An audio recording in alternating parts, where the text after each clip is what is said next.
राम पुजारी और अंबेडकर पुजारी की कहानी की पार्ट 8 में आप सभी लोगों का वेलकम।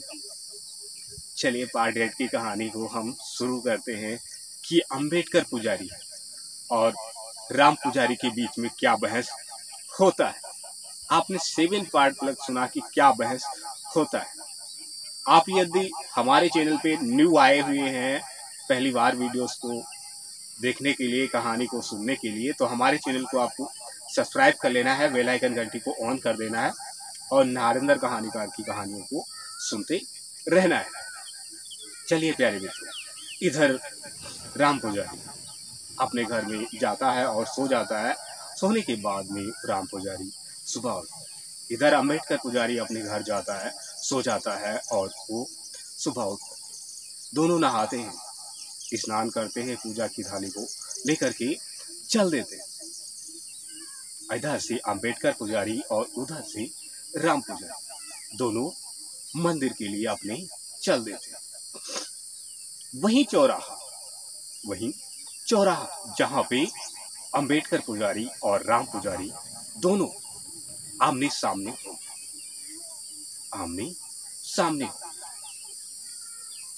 तो राम पुजारी ने देखा, हंसने लगे। आज फिर से तू आ गया।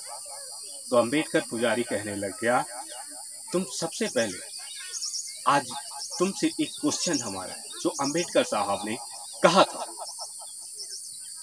तुम मुझे बताओ कि धर्म इंसान के लिए है या इंसान धर्म के लिए? धर्म इंसान के लिए है या इंसान धर्म के लिए?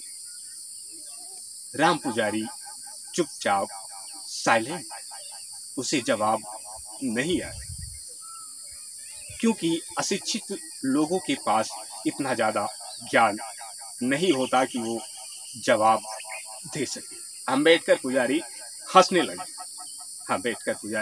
हंसने लग गया जब वो जवाब नहीं दे पाया कि धर्म इंसान के लिए है या इंसान धर्म के लिए।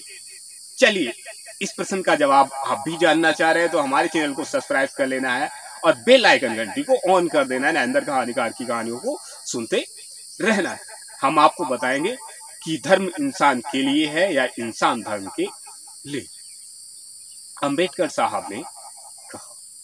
वो अंबेडकर साहब का पुजारी कहने लग गया उस राम पुजारी से, सुन मेरी बात को जरा तू गौर से सुन।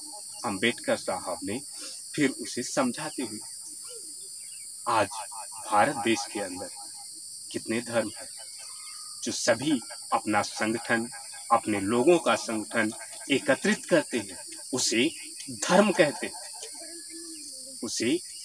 कहते हैं।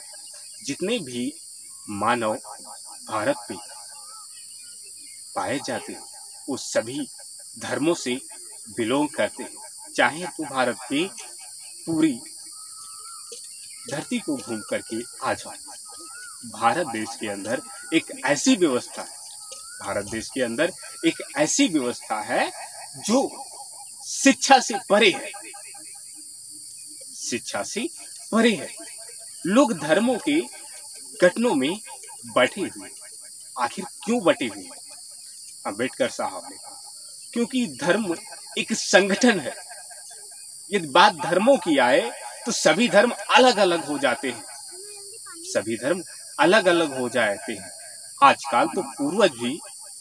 आजकल तो इंसानों की पूर्वज के लिए वो सभी कुछ कह देते हैं। जो मनुष्य थे जिनकी मृत्यु हो गई, जो कभी आपको दिखे नहीं। साइंटिस्ट गवाह है, भारत का पढ़ा लिखा, वैज्ञानिक डिग्रियों को सबसे बड़ी हासिल करने वाला साइंटिस्ट या कोई भी तांत्रिक प्रचंड आज तक मनुष्य को जीवित नहीं कर पाए। तो आप जरा विचार लगा के देखिए, जब मनुष्य को में प्राण नहीं डाल पाया कोई भी साइंटिस्ट, कोई भी प्रचंड, तो मूर्ति में प्राण आखिर किसने डाल दिया?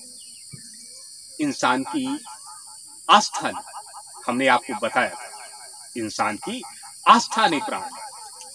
जिस प्रकार से पूर्वजों पे आस्था रखते हैं आप सभी लोग, पूर्वजों पे आस्था रखते हैं आप सभी लोग, भारत के रहने वाले संगठनों में चलते हैं और अपने अपने धर्मों में अलग रहते हैं। हमारे अंबेडकर साहब को चाहने वाले लोग और बौद्ध धर्म को चाहने वाले लोग आज संगठन सबसे शिक्षित और सबसे मजबूत भारत देश के अंदर माना जाता है। और बात की जाए तो आज तुम्हारे धर्म की, हिंदू धर्म की, तो आज वो सबसे नीचे मिनोरिटी गिरी में जिसकी बेइज्जती सबसे ज्यादा होती है, सबसे ज्यादा बेइज्जती होती है, जो अंधविश्वासों में लोगों को फैलाता है और डुबाता है, शिक्षा से परे ले जाकर के लोगों को अशिक्षा की तरफ घसीटता है। लेकिन अंबेडकर साहब का ये धर्म और अंबेडकर साहब के प्रवचन आपको शिक्षा की तरफ खींचते हैं, शिक्षा की तरफ खींचते हैं। तो अंबेडकर पुजारी कहने लग गया, आखिर तुम बात तो सही कह रहे हो, आखिर तुम बात तो सही कह रहे हो, लेकिन मैं आपसे सहमत हो पाऊं तो कैसे हो पाऊं? मैं भी धर्मों के जंजाल में पड़ा हुआ हूं, जिस प्रकार से आप भी पड़े हुए हैं।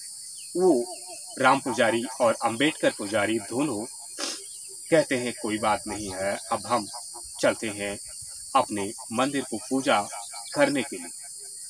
राम पुजारी अपने राम मंदिर चला जाता है, अंबेडकर पुजारी अपने अंबेडकर मंदिर चला जाता है। दोनों चले जाते हैं प्यारे मित्रों, हमको भी टाइम हो गया है और हम भी कहानी से चले जाते हैं।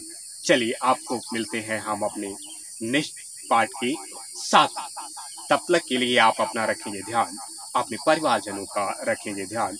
ये नरेंद्र कहानीकार आपको जरूर मिलेंगे, आपको नई कहानी के साथ और नई तर्क के साथ में। तब तक के लिए प्यारे मित्रों, नरेंद्र कहानीकार का आपको नमस्कार।